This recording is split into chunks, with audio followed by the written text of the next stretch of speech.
J'adore les escape games. J'aime vraiment ça. Depuis tout petit, j'ai une fascination pour tout ce qui est énigme et mystère. Les films d'aventure, comme les Indiana Jones, les Benjamin Gates, et même les jeux vidéo, Professeur Layton, Tomb Raider, etc. Quand j'ai su que de telles choses existaient et commençaient à se multiplier dans ma ville, j'ai tout de suite su que ça allait me plaire. Ah, mais attendez, vous ne savez peut-être pas de quoi je parle. Les escape games sont des dérivés d'un jeu vidéo, Escape the Room. C'est, en gros, un jeu d'évasion grandeur nature. Vous êtes enfermé dans une pièce, et vous devez, à l'aide d'indices disséminés dans la pièce, sortir de cette dernière. Un régal. Si vous n'avez jamais essayé, je vous y encourage vraiment. Bref, j'ai fait à peu près tous les escape games du pays. Et je suis devenu redoutable quand il s'agit de sortir en un temps record. J'ai d'ailleurs plusieurs records dans la capitale. J'en ai fait de toutes sortes, mais ceux que je préfère sont les plus effrayants. Comme celui où vous êtes dans la fameuse scène de Save, celle avec la baignoire, où le mec se coupe un pied pour sortir. Eh oui, spoilé, mais tout le monde a déjà vu ce film, non ?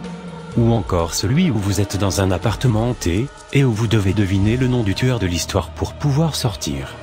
Même si je n'ai pas encore été déçu par l'ambiance d'un escape game, ceux avec une atmosphère morbide sont vraiment au-dessus. Mais pourquoi je vous embête avec ça ? Eh bien, disons que je suis devenu beaucoup trop fort à ce jeu. S'échapper est d'une facilité affligeante, et je ne ressens plus aucun plaisir.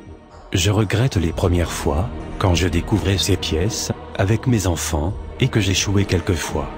Cela faisait partie du jeu, c'était exaltant. Mais il n'y a plus aucun challenge pour moi. Et si c'est le cas pour moi, je pense que beaucoup de gens doivent être dans la même situation. C'est pourquoi j'ai décidé de faire mon propre escape game. Chez moi.